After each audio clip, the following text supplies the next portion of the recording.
Il y a un robot qui s'est suicidé en Corée. Il s'est jeté d'un escalier. Juste avant sa chute, des témoins ont vu le robot tourner en rond comme si quelque chose était là. Plus sérieusement, enfin, autant que possible dans cette histoire, ça s'est passé en Corée du Sud, à la ville de Gumi. Un robot employé comme fonctionnaire municipal a été retrouvé inerte jeudi 20 juin à 16h. Selon la mairie, l'androïde semble s'être jeté du haut de l'escalier et une enquête est ouverte. Ça faisait quand même près d'un an que ce robot aidait les fonctionnaires, ses collègues, à accomplir des tâches administratives.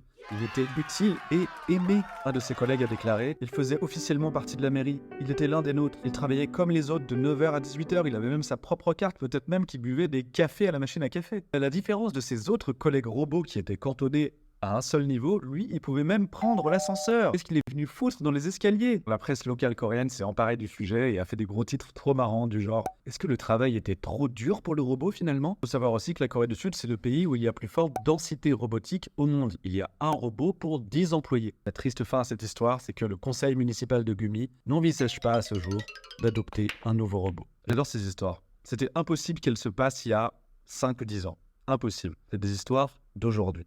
Hilarante. Les robots qui se suicident, quoi. Dans quel monde on vit?